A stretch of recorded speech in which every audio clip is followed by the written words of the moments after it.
So, notice we all agree, Muslims, so Mufassal Islam, Adnan Rashid, we all agree that the Bible contradicts the Quran. We all agree that the Gospels contradict the Quran.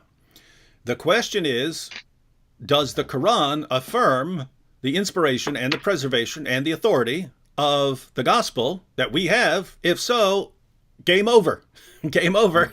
Your religion's false, Muslims. Your religion is false, right? If you affirm scriptures that contradict your own scriptures, then your religion has just self-destructed.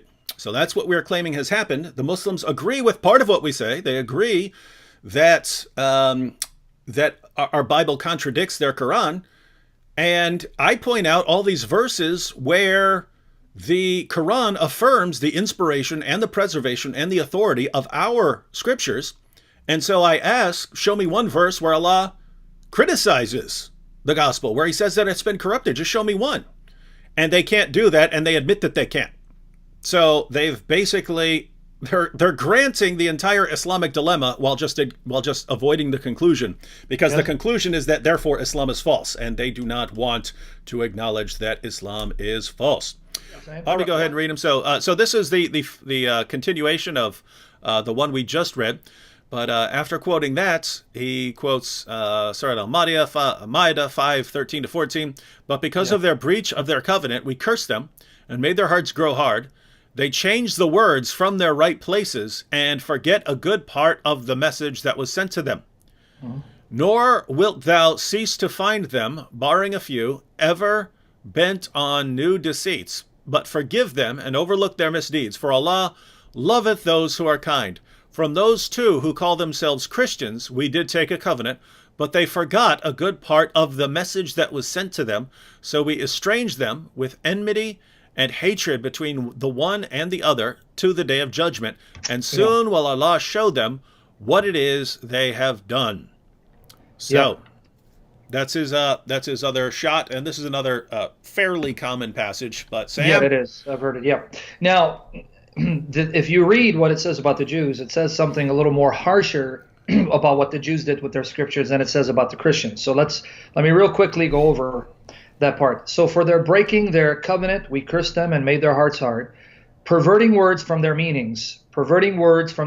Now, in case he doesn't like that, I'm going to read Yusuf Ali. This was Arbery.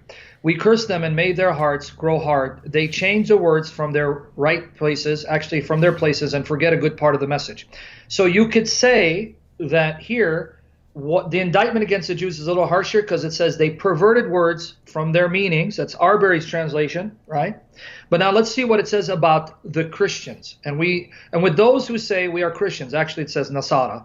We took a covenant and they have forgotten a portion of that they were reminded of. So even in the accusation, you see it's not the same. In other words, something said about the Jews, not said about the Christians. I want everyone to pay attention. It is said about the Jews, right, that they perverted words from their meanings. Now, what does that mean? Removed words from the right places. Does that mean textually? Or does it mean, again, they perverted the words, removed them from their right places contextually by their interpretation? Because you can take words out of context and distort their meaning, and in that sense, you're removing words from their right places, meaning their contextual interpretation. Is that what it means, or does it mean the text? But before I even comment on that, that charge is not made in respect to the Christians. So even at best, all you're showing is that Jews corrupted their scriptures at the time of Muhammad. But it can't be all Jews the world over. It would only be the Jews at Muhammad's time doing it. But don't forget, there were Jews scattered all over the then known world that had copies of those scriptures in their possession that these Jews that Muhammad is interacting with had no access to. That's number one. Number two, the Hebrew Bible was also in the possession of the Christians.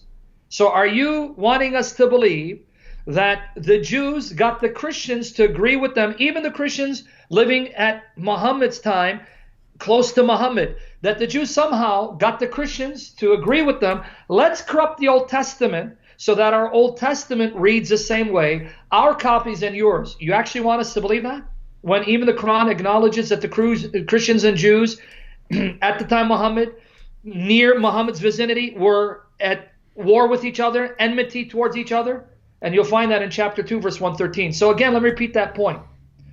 At best, all you're proving again is a group of Jews at the time of Muhammad, in Muhammad's locale vicinity, corrupted their copies. But this says nothing about the copies in the hands of the Jews the world over. That's number one. Number two, the Christians living at Muhammad's time, in Muhammad's vicinity, they too had the Old Testament. So do you want us to actually believe Jews and Christians came together and decided to corrupt the Old Testament the same way so their copies would read the same way?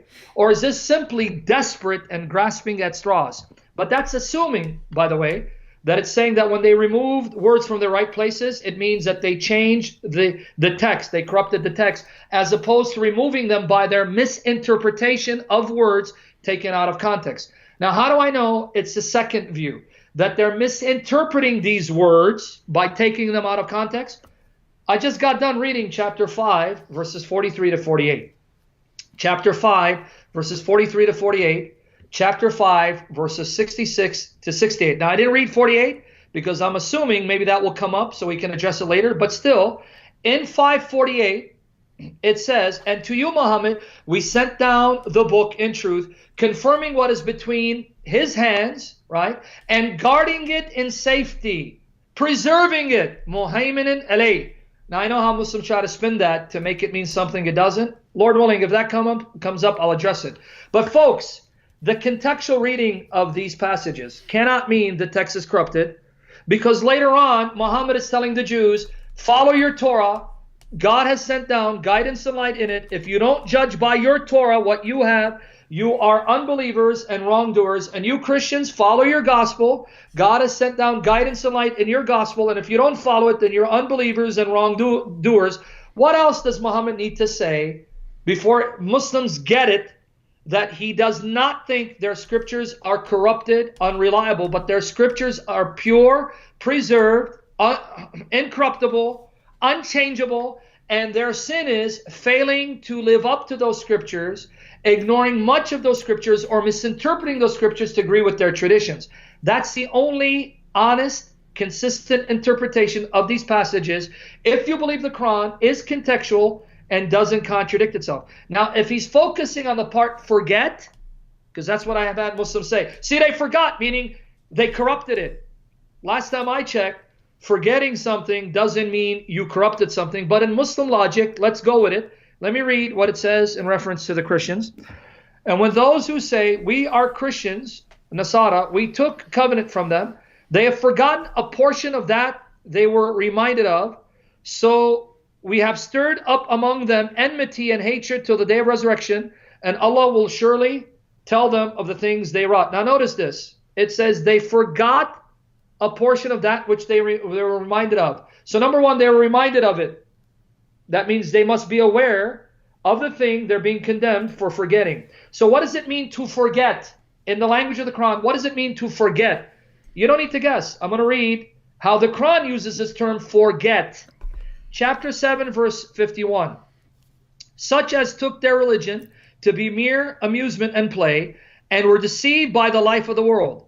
That day," pay attention, it's the same Arabic word for forget in chapter 7, verse 51. "That day we forget them as they forgot the meaning of this day of theirs, and as they were wont to reject our sign." So Allah says, we will forget them that day as they forgot the day of this meeting with us. One more verse, and I'm going to ask David a question. Chapter 9, verse 67. "The hypocrites, men and women, have an understanding with each other. They enjoin evil and forbid what is just, and are close with their hands. They have forgotten Allah, so he has forgotten them. Verily, the hypocrites are rebellious and perverse." Now, help me understand logic, David, because remember, I'm not that logical. My brain doesn't work that way. I'm going to go ahead and cut you off right now. Allah's been corrupted. That's the conclusion. Go ahead. Because they forgot Allah. They forgot Allah, so he's been corrupted. And the day of judgment they forgot. It's been corrupted. It's all corrupted. And Allah forgets them. So, I mean, Allah must have amnesia because he doesn't remember them. They've been corrupted too. He doesn't remember.